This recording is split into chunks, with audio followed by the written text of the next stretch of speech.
Hoje vamos te acolher, mas também te provocar. Discutiremos o que significa ser homem, pai e cuidador no século XXI. Um episódio sobre coragem, transformação, redes sociais, tecnologia e presença. E a difícil arte de cuidar. Como é difícil, né, meu convidado? Você está no podcast Conversa de Pai. Eu sou o Rodrigo Serafim e aqui nós fortalecemos laços, uma conversa de cada vez. Estou aqui com ele, educador parental, especializado em masculinidades, apaixonado por artes e pela potência transformadora da educação. Estou junto com você, hein? Maurício Maru! Obrigado. Meu nome é Maurício Maru. Eu sou tudo isso que o Serafim falou. Tudo isso mesmo? É, tudo isso. Tem um pouquinho mais ali, mas é uma caminhada muito longa, né? Quando a gente fala sobre cuidado, é uma caminhada que transforma. Eu digo assim, que é a dor mais gratificante que eu passei, sabe? Ai, cara, que lindo. Mas antes da gente começar, deixa eu falar com você aí de casa. Você curte esse podcast? Você acha que é importante apoiar isso que nós estamos trazendo aqui para você? A nossa ideia é a gente estar criando uma ferramenta nova para que você possa ajudar a fazer com que esse podcast ele chegue em muitas mais casas pelo Brasil, pelo mundo. Estamos aí em Singapura, Estados Unidos, Portugal. Inclusive, estaremos com uma pessoa de Portugal aqui com a gente. Então, vamos fazer o seguinte? Me ajuda lá. Clica em Apoia-se esse podcast. Está lá na descrição, no Spotify, YouTube, Amazon, Deezer, em qualquer outro tipo de agregador que você estiver. A partir de R$7 por mês, você já tem acesso a conteúdos incríveis. E não só conteúdo que a gente traz aqui no podcast. A gente também tem muita escuta, presença, bastidores. E você que conseguir nos apoiar ainda no mês de agosto, vai ganhar um presente especial. Um e-book falando sobre paternidade, sobre cuidado, sobre presença, sobre afeto, que é o que a gente fala muito sobre aqui. Sobre masculinidades, com certeza. Mas se você quiser também aprofundar um pouquinho mais o seu conhecimento e não ficar só no ouvir ou assistir, tem a nossa newsletter. Vai lá também no nosso link, tem aqui embaixo, para que você receba como é que foi o podcast, o que nós falamos, quais foram os tópicos discutidos, quais foram os insights extraídos desse nosso bate-papo. Tudo com a nota aqui, ó, no meu caderno, vai para lá. Maurição, cara, vamos falar de masculinidade aqui, né, cara? Você é um cara que começou a enxergar essa questão das estruturas, e quando eu falo estruturas, vou falar de um movimento do patriarcado, o homem provedor, a mulher é a que cuida, que é o que dizem, mas você falou, e de repente aconteceu algo na sua vida, eu queria que você contasse rapidamente essa história, porque eu acho que é ela que vai trazer um contexto para esse nosso bate-papo, porque eu acho que é ela que te transformou em quem você é hoje, né? São dois momentos, né? O momento que eu tenho minha filha, então é assim, eu falo que a paternidade, ela é como se fosse uma chave que dá uma virada assim na sua cabeça. Você é uma pessoa antes da paternidade e você se torna uma pessoa depois da paternidade. Por isso que eu falo que é uma transformação que você não espera. Ninguém tem uma receita de bolo para o que é paternidade. Então, essa foi uma primeira fase, mas não foi a fase que me transformou mesmo. A fase que me transformou foi quando, segundo os padrões sociais, né? Padrões sociais, aí eu volto a colocar aqui, eu e minha companheira, a gente inverteu os papéis dos padrões sociais. Então, quando minha filha tinha 9 meses de idade, eu fui mandado embora e minha esposa voltou para o trabalho. E aí eu fui o cuidador oficial da minha filha, minha primeira filha, até 1 ano e 6 meses, 1 ano e 7 meses. E esse período, eu entendi, cara, o que era carga mental, o que era... Sabe? Porque é muito difícil. Criar uma criança sem rede de apoio é difícil. Agora, imagina para um pai, um homem, que nunca aprendeu o que é cuidado, né? Como é que lida com isso?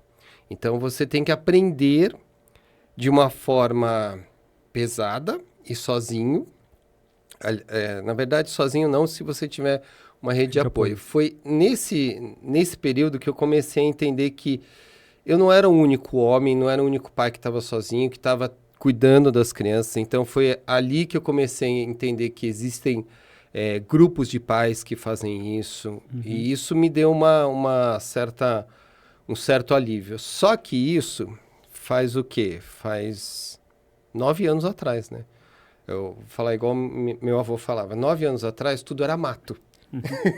Então, você não tinha tanto... Eu falo para um grande amigo meu, eu falei num outro podcast, que assim, quando eu procurava coisas de cuidado para criança, no Google, naquela época era o Google, não era o ChatGPT, no Google, eu só ia encontrar algum artigo relacionado ao homem na terceira página.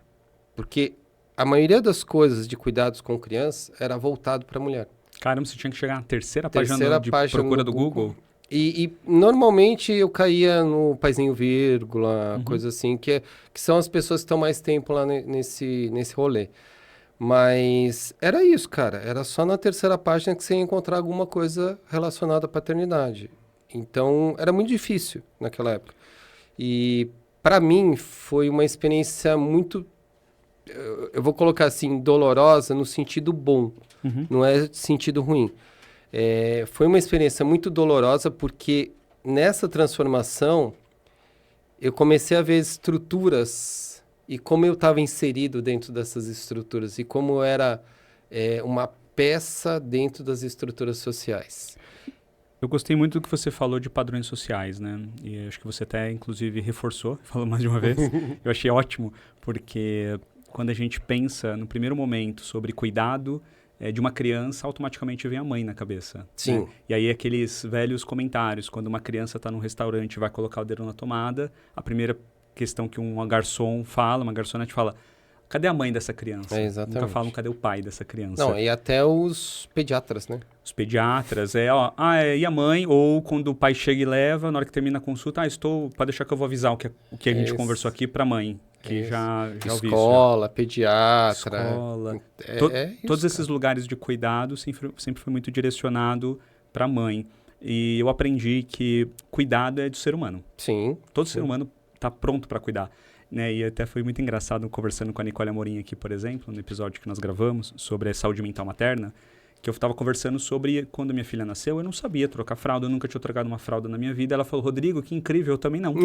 Exatamente. E aí? Então é isso, gente. No final do dia, acabam realmente incluindo, ou melhor, acabam direcionando, a sociedade acaba direcionando esse cuidado para a mulher, como se ela tivesse esse dever, essa missão, e só ela pudesse, né? E algumas mulheres, inclusive, recebem isso como uma missão. Então, elas não deixam que o homem participe. Né? E, gente, mulheres, mães, deixa o pai ser pai. Vai lá, estimula. Trocou a fralda errado? Poxa, tudo bem. Vai trocar a fralda errado 2, 3 vezes. Na quarta vez ele vai aprender. Eu falo que o pai, ele só não consegue fazer uma coisa que a mãe consegue fazer, que é amamentar. Perfeito. Então, de resto, ele consegue fazer tudo que a mãe consegue. Os dois têm o mesmo peso.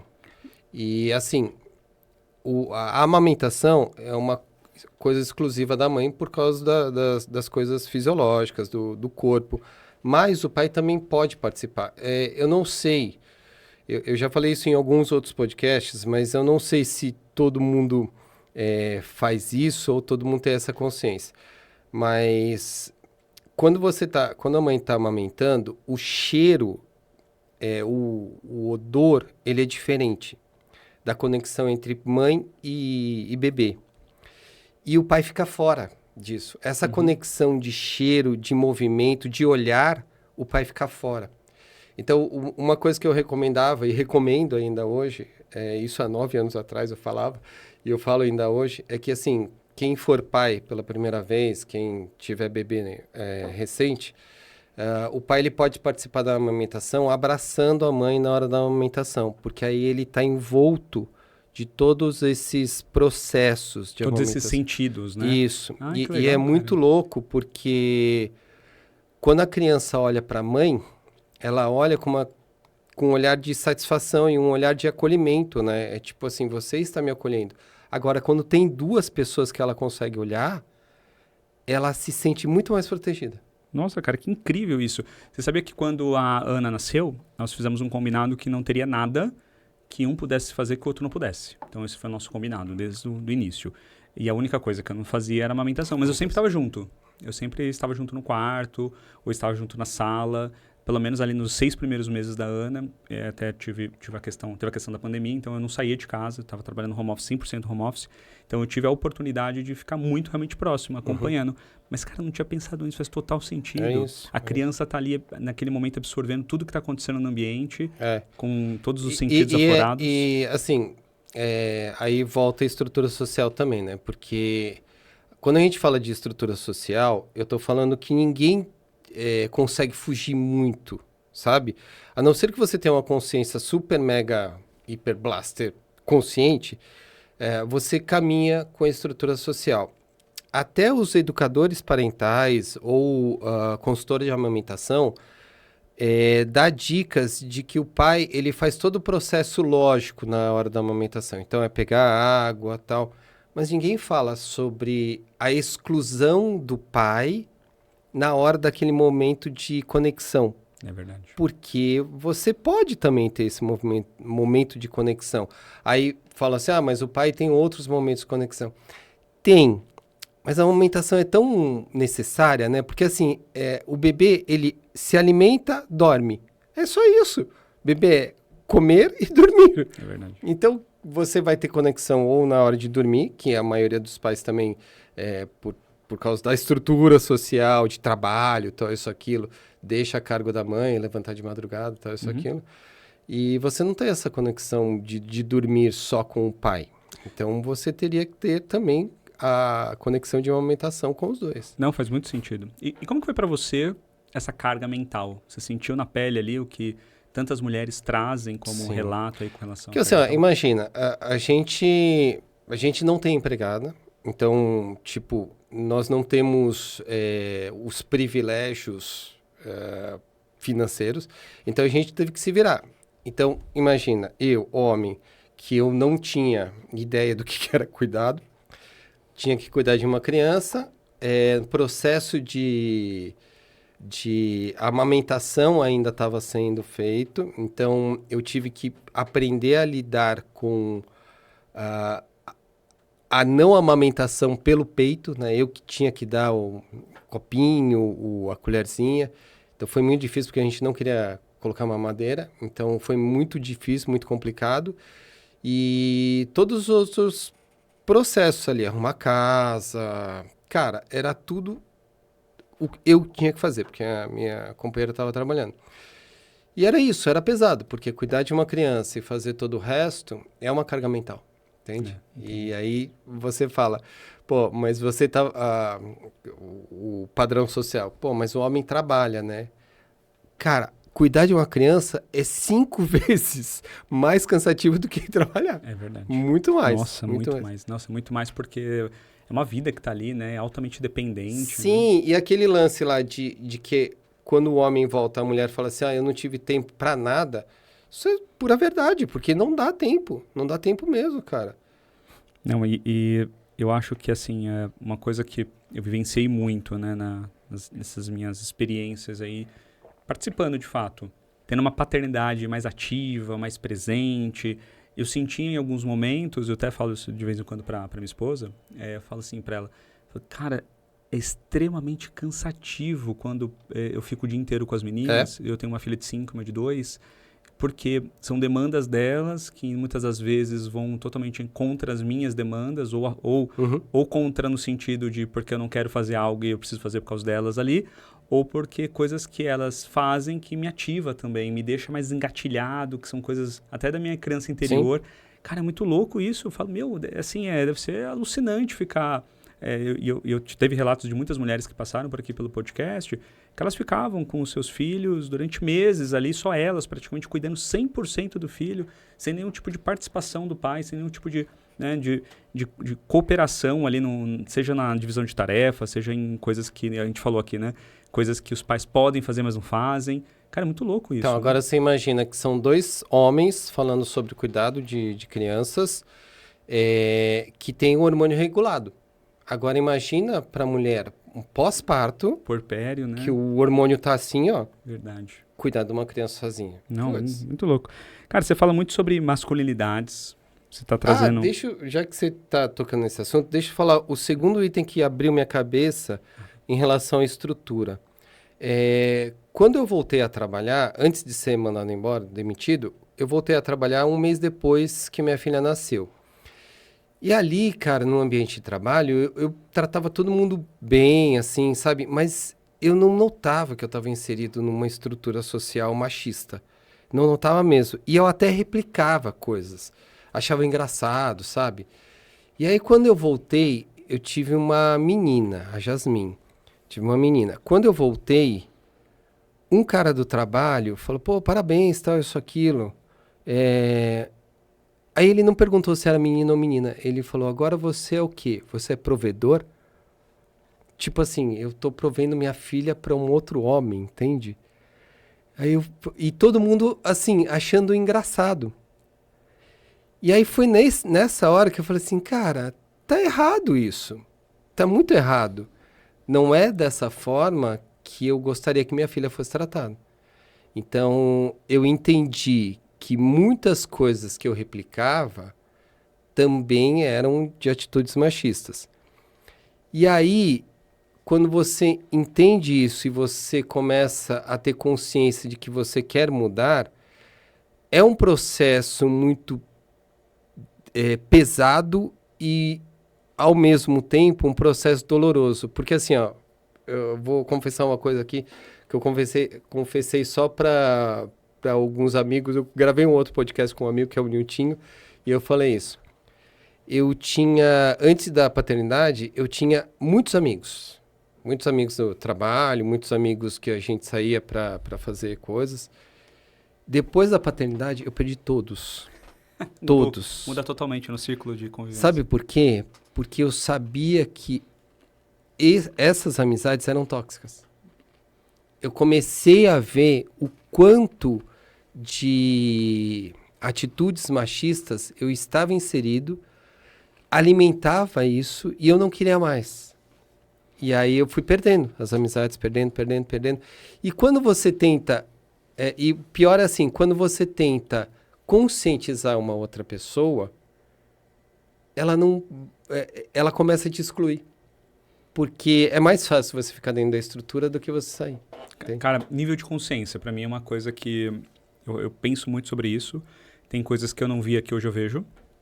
E aí eu até me pego às vezes e falo, cara, por que eu não percebia, né? Comentários tóxicos, né? Eu também tenho 2 filhas.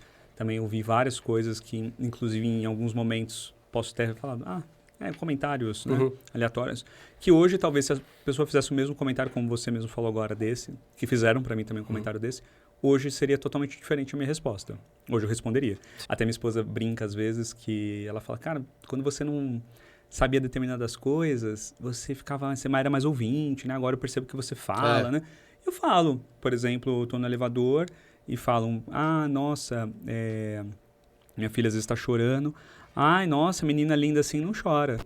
Aí eu falo, sim, em casa elas choram, elas podem chorar em casa. E ela sim, ela é uma criança que é uma criança linda, que é minha filha, né? Mas isso não tem nada a ver. Uma criança linda e chorar. Sim. Então, coisas assim, a minha esposa quer entrar embaixo assim. Mas por que eu comecei a falar? Porque são coisas que a gente começa a não tolerar. E eu não sei se quando você passou por esse momento, que você voltou para o mercado de trabalho e começou a entender essas estruturas machistas, como é que foi esse processo para você? E uma outra pergunta que eu quero te fazer, como você acha que é o futuro dessa humanidade com tantos homens machistas que educam crianças e meninos que também se tornaram machistas? Como que você vê essa questão desse machismo estruturado? Legal. Eu vejo o seguinte, tem alguns pontos aqui que eu queria comentar. Você falou sobre a questão de que você antes era só ouvinte, né? E agora você fala, a gente não tolera mais. Mas isso foi um processo. É um processo. Isso foi um processo que talvez tenha demorado, talvez não, mas é um processo. E dentro dessa transformação e dessa minha autodescoberta, né, sobre o que eu estava fazendo, qual que era o meu papel dentro da estrutura, muita coisa se revela, assim, muita coisa a gente acaba adotando para si. Então, o que eu falo hoje é que, assim, quem escuta, ok, você escuta, você não quer participar, beleza. Mas quem luta contra a estrutura e contra o que o sistema está oprimindo a gente chama isso de ativismo. Então, o que eu tenho hoje, o que você tem hoje, é um tipo de ativismo. A gente não quer brigar com outra pessoa, mas a gente quer que a outra pessoa tenha um despertar de consciência também, para que saiba que, assim, você está replicando, cara, uma coisa que não faz nem sentido para você. Sabe? Você não acredita no que você realmente está dizendo. Né? Então, é isso, é um despertar de consciência. Como é que eu vejo um futuro, né? Tanto é que... Vou fazer o jabá aqui, tá? Tanto é que eu e um grande amigo, Niltinho, o Niltinho vai vir fazer vai vir num outro momento. Podcast, mas a gente está nesse rolê há muito tempo. Então, eu estou nesse rolê vai fazer 10 anos sobre paternidade, depois a gente passou para falar sobre masculinidade, e hoje a gente está indo para uns caminhos ainda falando sobre paternidade e masculinidade, mas o negócio é muito maior. Então, quando você vai vendo as camadas da estrutura, você vai começando a entender. Então, a gente está tentando criar consciência em várias outras camadas. A gente se uniu para criar um livro chamado Futuro das Novas Masculinidades, que é esse aqui. Porque a gente queria falar sobre a questão de como é que vai ser um mundo, né, mais para frente, e o que são essas masculinidades. Porque hoje a gente tem uma masculinidade padrão, né? O homem hétero, cis, branco, isso é o padrão da masculinidade hoje. Que, na verdade, não é. Isso aí é um tabu, é o que o sistema quer que você enxergue. Mas as masculinidades são plurais. Tem muitas formas de ser de masculinidade. Então, por isso que a gente escreveu o livro. Depois eu vou contar como é que foi o processo do livro, que é bem interessante. Mas como é que eu enxergo o futuro? Eu falo que eu sou um cara muito esperançoso. Eu tenho muita esperança na humanidade. Eu acho que eu não deveria, mas eu ainda tenho esperança na humanidade. Então, eu vejo, assim, um futuro com os jovens. É por isso que a gente tem que trabalhar com os jovens, né? Um futuro com os jovens promissor. Muita gente vê um lado ruim, a série lá da Netflix, né? Adolescência. Traz um ponto que é muito ruim, que são esses grupos masculinistas, tal, isso, aquilo. Grupos de ódio, né? Então tem um processo muito ruim. Mas assim, pensa, o consumo de cigarro caiu entre adolescentes. Tá certo que a gente tem o consumo de cigarro eletrônico, mas assim, consumo de bebida e consumo de cigarro, ele não é igual à minha geração, que era muito mais explícito. Você pega alguns jovens de hoje, eles têm mais consciência de gênero, por exemplo. Eles têm mais liberdade de ser o que eles querem, não criar um padrão de gênero. Então, eu tenho esperança nisso, nesse caminho, não no caminho que... Eu sei que os outros caminhos, eles são muito maiores do que esse caminho da esperança, mas, como eu já falei, o processo de ativismo, ele é isso. Então, a gente precisa criar consciência num caminho bom. E eu preciso ter um guia de um caminho bom, senão eu não consigo trabalhar, cara. Tem que ter um mapa, né? Eu preciso pelo menos ter um guia. Eu não preciso ter um mapa definido, mas eu preciso ter um guia, um lugar que eu saia e vá para lá. Um apoio, né? Justamente, um acolhimento, um apoio. Porque, cara, senão... ser ativista hoje para criar consciência é muito complicado. É muito complicado. As pessoas, elas não querem, empresas não querem saber disso. É um assunto que ainda não traz rentabilidade. Então, é isso. Não é a rentabilidade que eu digo, não é a curto prazo, né? Isso é a um longo prazo. Então, se a gente quer criar sustentabilidade, se a gente quer criar empresas com diversidade, a gente tem que começar hoje para colher lá na frente. Eu não digo nem na geração dos nossos filhos, mas na geração dos nossos netos. É verdade, porque é uma coisa de que vai rolar por gerações, né? A geração alfa, que é a geração dos nossos filhos, elas vão ter muito mais consciência sobre as questões sociais do que nós tivemos. Porque a gente está criando agora, né, na fase de velho, né? A gente está criando consciência, então a gente está passando isso para os nossos filhos. Então, a geração alfa, tem um estudo que fala que a geração alfa, ela tem uma consciência melhor social. O alfa é nascido em qual período? O alfa é de 2010 até 2025. Ah, tá bom. Legal. Eu também acho, até acho que por uma questão... Se eu não me engano, posso estar enganado. Por uma questão de geração, eu acho que faz sentido. E eu gostei muito do que você falou sobre essa questão da transformação, desse ativismo que vai nascendo, desse despertar de consciência. A gente não consegue despertar a consciência numa pessoa no elevador, mas é um processo. É um processo que você fala uma coisinha, gera uma reflexão, faz um comentário. Eu adoro gerar reflexões. O podcast é esse espaço de a gente gerar essas reflexões, de falar, calma, o que esse cara está falando? O que ele falou aqui? Que a maioria das pessoas é o branco, o cis, é um padrão da sociedade que... E é isso aí, cara. Se você parar para refletir, fala, calma aí. Em algum momento colocaram isso na nossa cabeça. Eu gostei muito de uma palavra que falaram numa formação que eu fiz recente, que foi nos introjetado verdades e culturas e coisas que eram pra gente acreditar, que os nossos pais provavelmente também receberam isso como uma forma introjetada, já desde o berço, e a gente aceita o pai que trabalha, a mãe é que cuida, um casal é homem e mulher, e por aí vai, né? E por aí vai. Você falou de gênero, né? Dessa questão de os adolescentes estarem mais abertos em falar, eu sou isso aqui, eu sou assim, eu gosto assim, eu prefiro isso, mas existem muitos bloqueios e muito preconceito ainda em toda essa... Porque na verdade a gente nasce dentro de uma estrutura e a gente começa a crescer e desenvolver dentro da estrutura. Você quer ver um exemplo bem bobo mesmo? Vamos pegar um exemplo de paternidade. Paternidade não, de cuidado com a criança. Fazer xixi, tá? Você tem um menino. Você ensina o menino a fazer xixi em pé ou sentado? Eu não tenho menino, mas eu não sei, eu ensinaria sentado porque eu acho que faz mais sentido para ele pelo processo fisiológico, né? Você foi ensinado a fazer xixi em pé ou sentado? Eu tenho quase certeza que fui em pé. Então, por quê? Porque, na verdade, você tem a questão da masculinidade, né? E aí o menino alcança, quer que ele faça de pé. Exatamente. A menina também consegue fazer xixi em pé.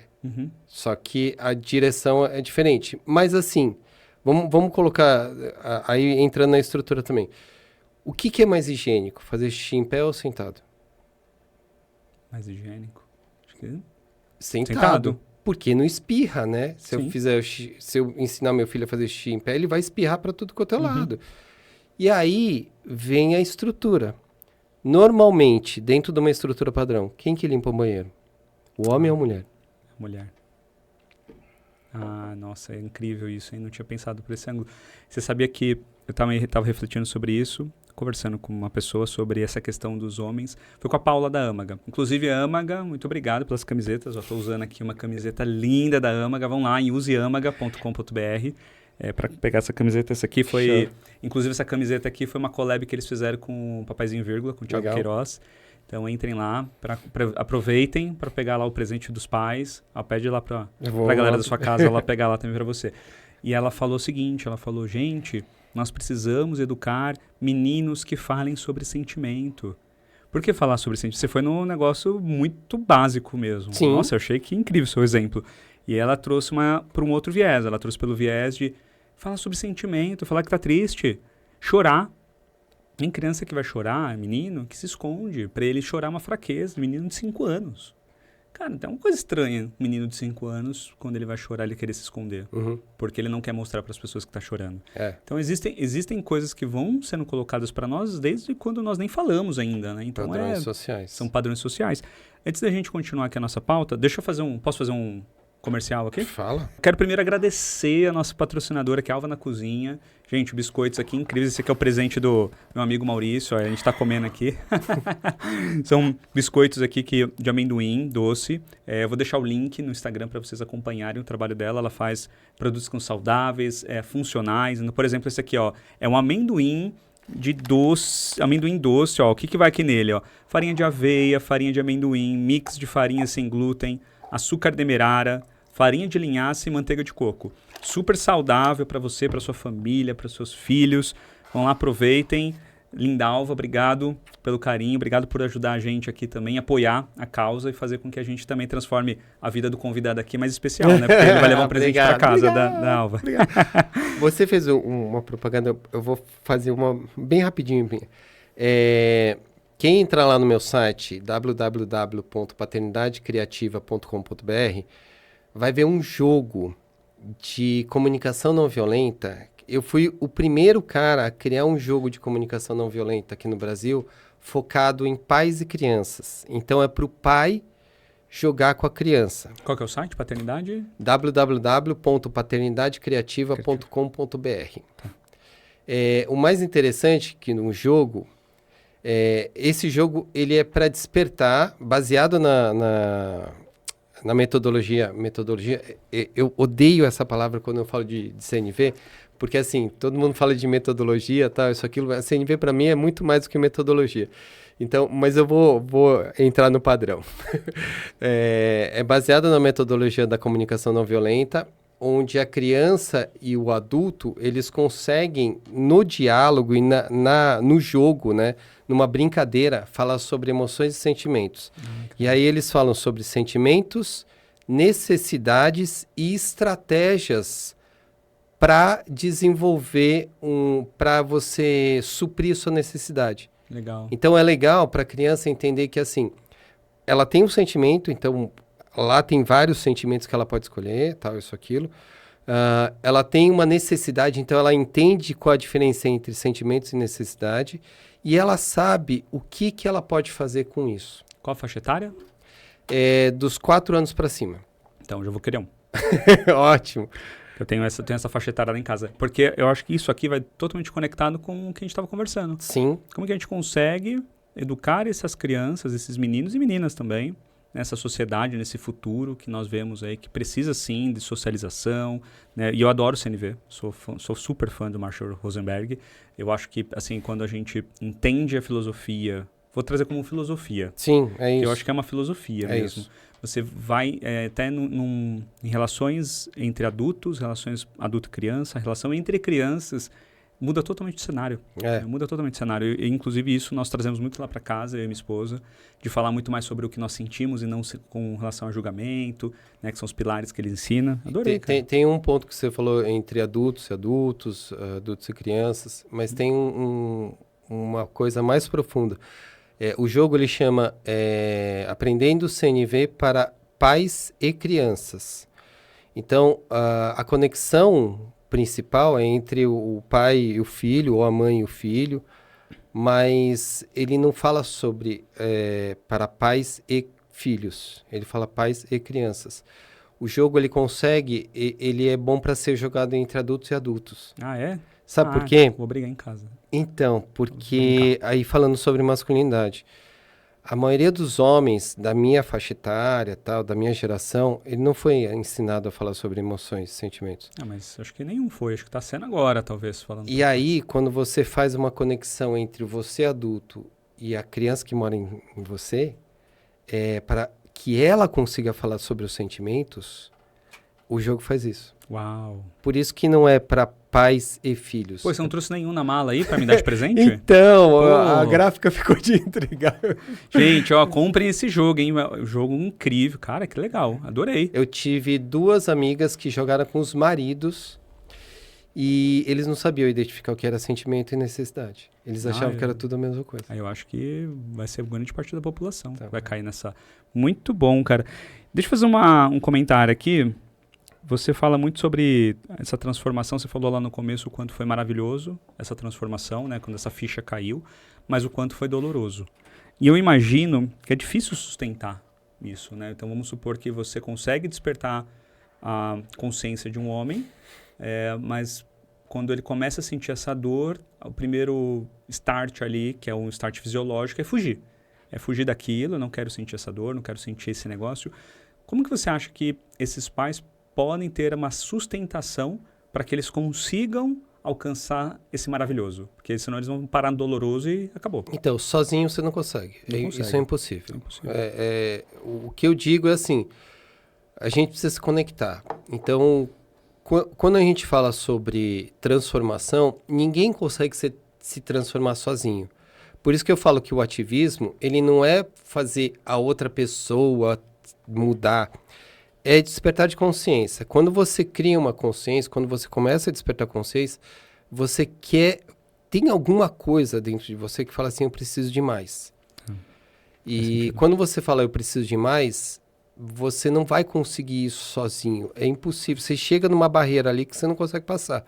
Então, como é que eu sustentei isso? Foi quando eu descobri redes de apoio masculina. No começo foi rede de apoio paterna. Então, cara, eu não sabia nem o que era o puerpério. E fui descobrir dentro dos grupos de paternidade. Mas alguns grupos de paternidade, eles são bem focados em paternidade, né?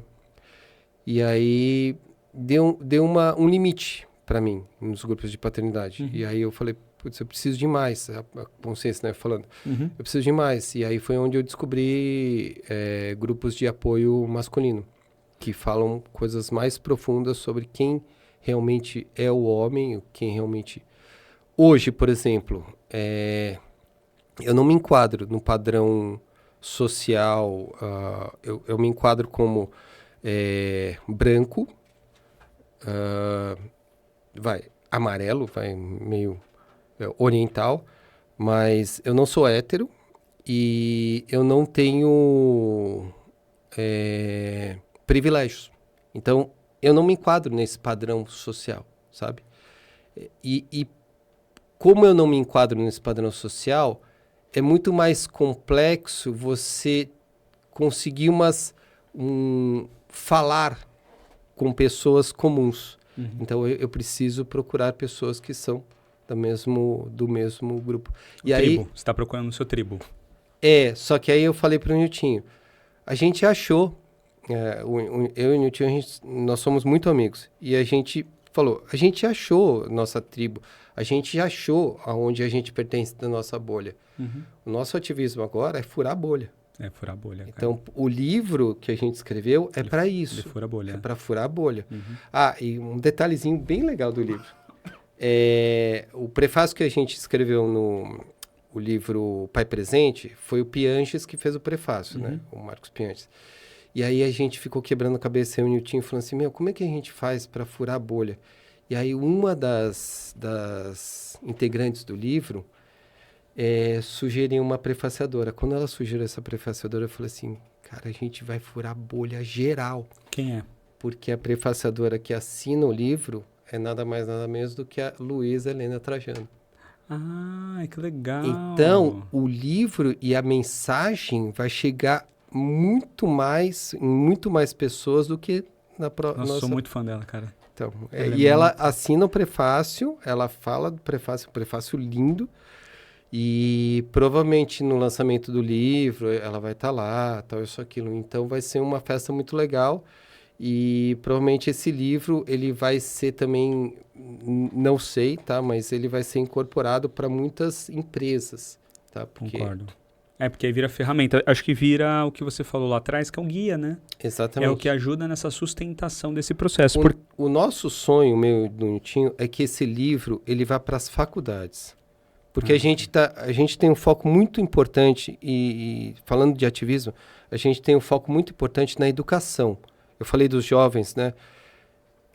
O meu sonho é que esse livro ele seja um livro guia para quem está estudando humanas, entender como é que é a masculinidade contemporânea. Legal. Porque a gente não sabe ainda, né? Tem muita gente que não sabe como é a gente ainda está limitado ao padrão, né? Concordo. Não, acho que vai ser uma furada de bolha aí. Sim. Sensacional. E, Maurício, o que você acha que um pai pode começar a fazer amanhã para assumir essa presença verdadeira, que a gente falou aqui de ser guia, você falou aqui do livro, você falou de procurar rede de apoio, que falam sobre o tema de paternidade ou falam sobre temas que estão ligados a tudo isso que nós estamos conversando aqui. Mas o que esse pai pode começar a fazer amanhã? Tipo, olha para aquela câmera ali, que é a sua câmera na verdade. Cara, ele tem que fazer alguma coisa. A gente tem que ajudar essa galera a começar, eles iniciarem um processo de despertar ou de sensibilização com relação a esse assunto de paternidade? O que você falaria? Eu acho que assim, é querer. Então, é assim, o que dá para fazer sozinho para começar? É você pegar. Eu sei que é muito difícil. Uma coisa que a gente tem muito escasso chama tempo. Uhum. Então, para todo mundo. Mas, cara, pega aí umas 2 horas e tem uma conversa sincera com você mesmo. Tá. Sincero mesmo, sabe? Falar com você que tá dentro de você. Porque, assim, depois que você tiver essa conversa sincera, você vai entender se você quer ou não entrar nesse rolê. Autoconhecimento, então. Porque não adianta você falar assim, eu quero ser um pai ativo. Eu detesto essa palavra pai ativo também, tá? É porque não tem mãe ativa, né? Paternidade ativa, maternidade ativa, não existe. Ficou um nome comercial, né? Ficou muito padrão. Ficou. Tá dentro do sistema também. Qual o nome que você coloca, então? Pai o quê? Paternidade responsável. Paternidade Porque responsável. assim, ser responsável e ter responsabilidade... Tá bom. Gostei. É dos dois. Eu gostei. Eu achei que cabe super bem. Melhor do que o pai ativo. É porque paternidade ativa vem demais, né? Paternidade ativa, aí tem a paternidade presente. Exatamente. Tem a parte... Presente, cara, porque presente, assim, não adianta você estar presente se você não ajuda. Não, e se você não tem um nível de consciência, um nível de autoconhecimento aqui, justamente, que sabe que determinadas questões precisam ser olhadas. Como você falou, poxa, me caiu a ficha quando eu fiquei sozinho e minha filha em casa, e aí... Mas quem não teve essa oportunidade, como que o cara consegue despertar, né? Exatamente. É difícil, né? Eu acho que, assim, ter uma conversa sincera consigo mesmo é o primeiro passo para entender se você está disposto ou não a entrar nesse rolê. Porque esse rolê, vamos jogar todas as cartas na mesa aqui, esse rolê não é fácil.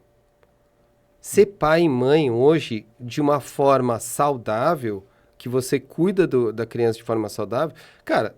Se eu quisesse, na época que eu cuidava da minha filha, eu podia colocar ela na TV 24 horas. Para eu ter tempo. Só que não é isso. Cuidar não é isso, entendeu? Uhum. Tem muita gente... Eu não estou falando mal da TV. Porque tem muita gente que não tem rede de apoio e tem a televisão como rede de apoio, a tela como rede de apoio. Eu não julgo isso, porque eu entendo que todo mundo está dentro dessa estrutura. Mas um cuidado saudável não é deixar a criança 24 horas ali na TV. Então, quando você está disposto a cuidar, a entrar nesse rolê do cuidado, da responsabilidade, é uma coisa difícil, porque é uma transformação que a gente não é educado. Não mesmo, concordo plenamente com você. É um desafio. Eu tenho uma pergunta aqui, bomba. Você está preparado para perguntar bomba? Você falou que você queria uma pergunta polêmica, né? Eu sou um cara que gosta de polemizar. Eu guardei uma aqui, então, para te fazer. Você tá preparado? Vai. Tá preparado? Então, como é possível ensinar um menino a ser sensível num mundo que ainda chama isso de fraqueza? Vamos citar a Brené Brown? Adoro Brené Brown. Já citei ela aqui 20 vezes já. Fala que a vulnerabilidade não é fraqueza. Ensinar ele que ser vulnerável não é ser fraco. Vulnerável é ser forte. Porque quando você acessa a sua vulnerabilidade, é onde você acessa quem realmente você é. Nós somos seres humanos. Nós somos vulneráveis até um cachorro. É verdade, o cachorro pode me atacar, eu sou vulnerável a ele. Uhum. Então, por que eu não acesso essa vulnerabilidade tão fácil? Porque a gente cresce num padrão social que não fala que ser vulnerável é fraqueza. Mas não é, cara. Se eu falo que eu tenho muitas vulnerabilidades e com as vulnerabilidades, eu aprendo a ser melhor, cara, isso não é uma virtude, não é um enriquecimento, uma força. Super. É isso. Se eu não acessar minha vulnerabilidade, eu não consigo entender o que eu preciso melhorar, o que eu preciso, o que tem de bom dentro de mim, sabe? Não, perfeito. E às vezes esse lance seja sensível ou seja essa vulnerabilidade, é nossa essência, né, cara? É quem nós somos de verdade. E de repente você vai quebrando isso, né? Eu não tenho filho menino, mas eu fico imaginando que um pai, por uma questão o que a sociedade espera, eu tenho 2 filhas mulheres e eu tenho questões que a sociedade espera. Uhum. Então eu já luto contra elas. Imagino que um pai de um menino também luta da mesma forma. E ele vai lutar porque o seu filho não pode chorar, o seu filho ele tem que ser assim, ele tem que ser assim. Aí vem a listinha, né, de tudo que a sociedade pede. Mas em nenhum momento param e falam assim, o que você quer? O que você sente? Como que você está? Que é muito mais essência do que o que realmente... Eu falei aqui já em episódios anteriores, que é aquele lance do pai carpinteiro e o pai jardineiro. O carpinteiro, ele pega lá o filho, ele transforma ele numa mesa, ele vai ser uma mesa pelo resto da vida. Esquece, você vai ser isso. E o jardineiro é aquele que vai regando todos os dias, e pode ser que nasça uma rosa, pode ser que nasça um cravo, pode ser que nasça um pé de hortelã, um pé de não sei... E é isso. E a vida vai ditando esse fluxo de crescimento e desenvolvimento. Exatamente. Mas a sociedade vem, e acho que aí eu vou falar, acho não, né? Vou falar como grande maioria, a sociedade espera isso, então ele tem que ser isso. É a menina que ela não fala, ela é submissa, é o menino que não pode chorar, que ele tem que ser o forte, e por aí vai, né? E a gente tem dados alarmantes sobre isso, né? A questão de... aí, lembra que eu falei que eu sou muito esperançoso? Eu vou entrar numa parte ruim, assim. A gente tem muitos dados estatísticos falando qual que é a problemática de que os adolescentes não são ensinados a falar sobre emoções e sentimentos. Então, eles são engolidos pela estrutura. E aí, você tem adolescentes que não se sentem acolhidos e protegidos. Você tem um nível muito grande de bullying na escola só porque eu preciso demonstrar que eu sou forte. Então, cara, são índices muito alarmantes, assim. Eu digo que não é que os adultos precisam ensinar as crianças, não é só isso, mas toda tribo precisa ensinar a criança. Lembra que o provérbio africano?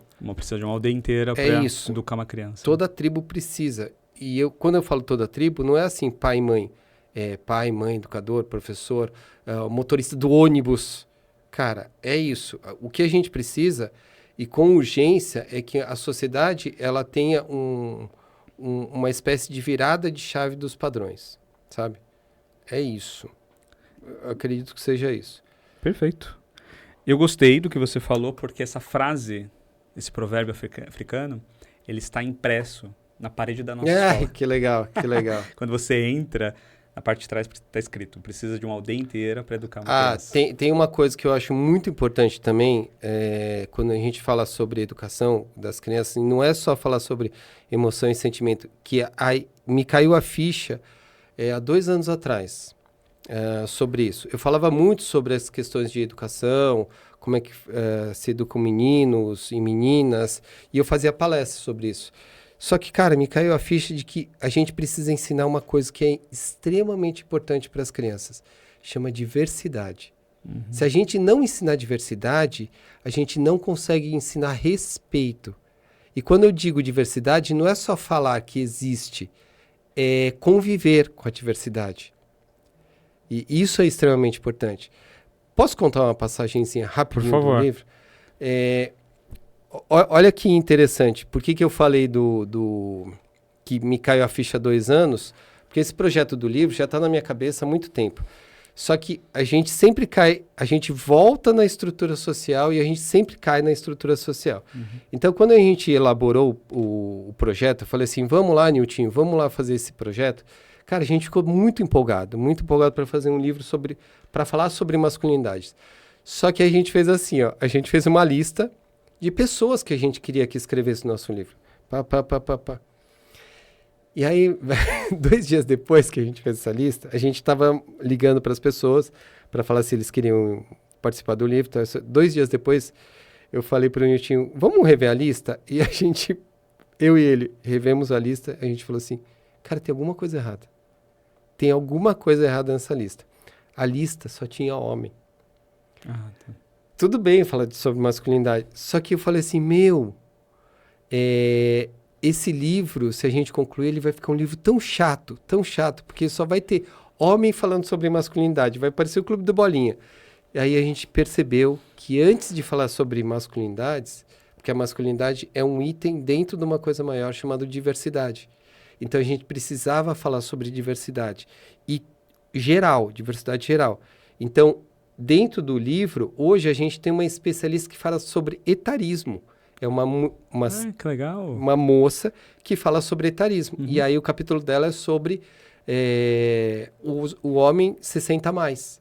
Nossa, que legal, cara. Tem incrível. o Noah, que é um cara que fala sobre masculinidade trans. Tem o Eric, que fala sobre paternidade homoafetiva. Tem a Aline, que é de Santo André também, que ela fala sobre a questão geracional, ancestralidade trans. Nossa. Olha que louco, entendeu? Então, são assuntos que compõem a masculinidade, mas são assuntos diversos. Caramba. Então, a gente tem um time de diversidade muito bom para falar sobre um único assunto, que é a masculinidade. Quando a gente sacou isso, lembra que eu falei, a gente estava ligando para o pessoal não estava... Quando a gente sacou isso, a gente refez a lista, começamos a ligar e todo mundo falou, que ideia fantástica. Aí você começou a desconvidar a galera que você tinha chamado. Cara, alguns ficaram, por exemplo, o Requião, que é um super brother, o Lincoln, que é o super brother, ficaram, porque a gente sabe que o trabalho deles é isso. Não, o Requião é super incrível. importante. O Lincoln eu não conheço, mas o Requião é um parceirão. Ele já veio aqui já. Chama também. o Lincoln que, vocês não vão se arrepender. Ele é um super cara também. Pode vir, Lincoln. E aí foi quando o livro começou a ganhar força, e ganhou tanta força que a gente conseguiu a Luísa Trajano para fazer o prefácio. Não, incrível, gente, incrível. Parabéns pelo projeto. Valeu. Cara, eu tenho um quadro chamado Sem Pensar. Eu vou te trazer palavras e você vai ter que falar para mim o que significa. Tá Você vai ter que falar sem pensar, porque eu preciso saber de uma palavra Mas só. não vai ser palavras desconexas, assim, tipo elefante e carteira. Isso. É mesa. Vai lá. O que significa para você mesa? Tá bom. São palavras que elas têm a ver com aquilo que você traz, tem a ver com o que a gente falou e tem muito a ver com tudo isso que a gente está falando aqui de masculinidades futuras aí. Tá preparado? Vamos lá. Não, eu ia falar masculinidade. O futuro. Paternidade. Paternidade é Uma palavra, hein? uma chave. Chave. Chave. Que precisa virar ou não virar. Cuidado. Cuidado é necessário para o ser humano. Se a gente não tiver cuidado, a gente morre. E todo mundo precisa ter cuidado. E eu quero saber, que você vai falar dessa aqui, ó. Raiva. Raiva? Raiva é uma... Sabe que tem muita gente que confunde raiva com sentimento, mas raiva é necessidade. Necessidade. Uhum. Porque eu preciso sentir raiva. É necessária. No que a gente convive hoje, se a gente vivesse na floresta, a gente não precisava de raiva. Mas a gente convive numa cidade que a gente precisa ter raiva. Faz parte do nosso... Porque descarrega. Né? Boa, gostei. E, bom, sempre eu pego para os nossos convidados trazer recomendações. São livros, coisas que marcaram você na sua trajetória, que você absorveu conhecimento, mas para que as pessoas consigam, depois desse episódio, continuar se aprofundando. Lembra que a gente falou do guia lá atrás? Né? Além do livro, que eu quero que você fale mais um pouquinho, para fechar aqui a ideia do livro, o que mais você acha que a gente pode indicar para o pessoal que está em casa? Tá. Então, eu vou fazer o seguinte, não vou citar um livro só, eu vou citar os autores, que eu acho que é mais fácil para o pessoal procurar. Tá bom. Então, eu falei da Brené Brown. Cara, todos os livros da Brené Brown são fascinantes. Tem uma autora que eu gosto muito, muito, muito. Tem uma autora e um autor que é o Alexandre Coimbra de Amaral, que ele... Estamos falando com ele. Oh, que bom. Eu fui um dos primeiros a frequentar as rodas de masculinidade dele. Ah, legal. Quando ele abriu. Ele é incrível. E a amiga dele, né, que é a Elisama Santos, também, qualquer livro da Elisama é fantástico também. Marshall Rosenberg, né, que é o Comunicação Não Violenta. O nosso livro, O Futuro das Novas Masculinidades. Mas eu tenho uma frase que me impacta, me impactou há uns anos atrás e me impacta até hoje, que me serve... Lembra que a gente falou que... eu falo que a CNV não é metodologia, a comunicação não violenta não é metodologia, para mim é um caminho, né, que eu preciso seguir. E essa frase faz com que eu tenha sempre em mente esse caminho. Que é assim, quando você quer realmente exercer a comunicação não violenta ou a não violência, tenta sempre lembrar dessa frase. O que faz a sua vida e a do outro mais maravilhosa? Quando você descobrir o que faz a sua vida e a do outro mais maravilhosa, é onde você cria uma coisa maior do que empatia, chama conexão. A gente chama de conexão empática, mas é algo maior. Sabe por quê? Porque normalmente o que te faz mais feliz e a outra pessoa mais feliz tem a ver com o todo. O todo é onde a gente consegue criar espaços de comunidade. E é onde a comunidade se ajuda. Nossa, que legal, cara. Adorei essa frase. Poderia até fechar o episódio com essa frase, mas eu tenho outra aqui. A sua ficou bem melhor que a minha. Agora, ó, tô aqui, nem vou falar a minha mais. Cara, adorei suas dicas. Quando que lança o livro Futuro das Masculinidades? Ótimo. Futuro das Novas Masculinidades vai lançar dia 31 de agosto. Vai ser num domingo. Legal. Às 4h30 da tarde, no Espaço Cultural O Canto.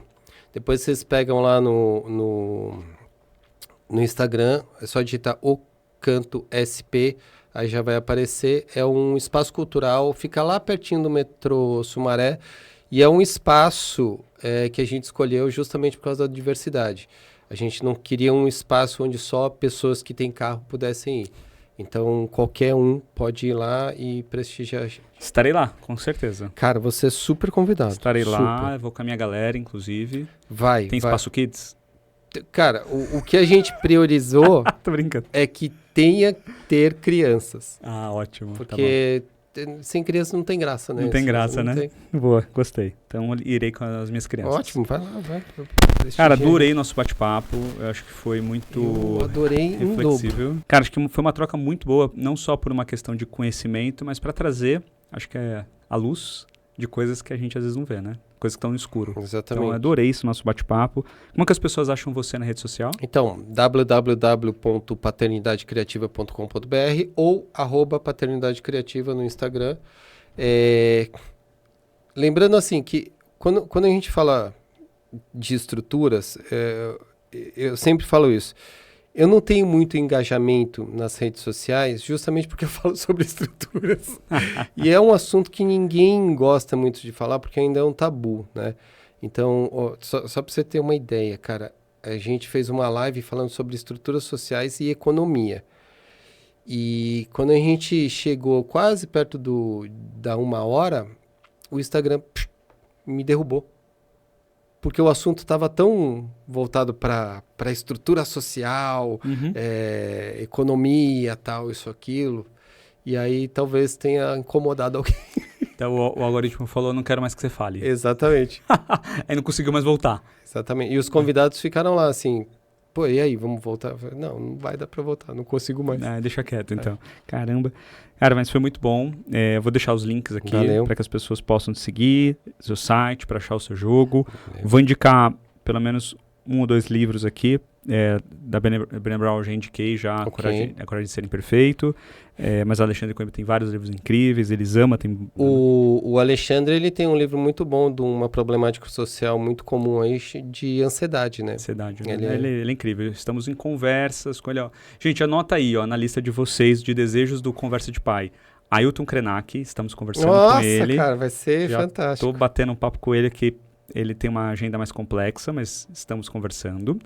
E Alexandre Coimbra de Amaral, provavelmente no final do ano estará aqui com a gente. Ótimo. Ele está entregando agora um livro. Ele pediu para que esperasse essa entrega de livro dele. Então, possivelmente estará aqui com a gente. E Niltinho. Niltinho, que foi o coordenador do livro junto com o Maurício, que também faz um trabalho incrível aí, falando sobre paternidade, estará aqui, provavelmente daqui 2, 3 semanas aí com a gente para conversar sobre o livro. Sobre posso indicar uma pessoa, mas Pode. De um acesso muito... Mas você acha que deve ter... você é muito persistente. Então, serei. Dominique Barter. Dominique Barter é o cara que trouxe a comunicação não violenta aqui para o Brasil. Eu fiz o curso com o Dominique. O curso dele fez assim com a minha cabeça. Aí eu ia fazer com a Carol Nalon. Tô pra fazer agora. Carolina Nalon. Então, ela fez com... Com ele? Ah, ele é o cara, então. Tá, cara, Dominique Bratter. Tá bom, vou deixar anotado aqui. Darei sua dica. Estamos chegando ao final do episódio. Gente, eu vou deixar aqui uma mensagem de encerramento, que é uma frase que com certeza do Maurício foi muito melhor, mas vale aqui o meu esforço. Porque eu já preparei no meu roteiro, né, Maurício? Então vamos falar aqui. Não vou quebrar esse roteiro. Não vai quebrar, né? Não. Cuidar é resistir à desumanização. Bell Hooks. Ótimo. Muito bom?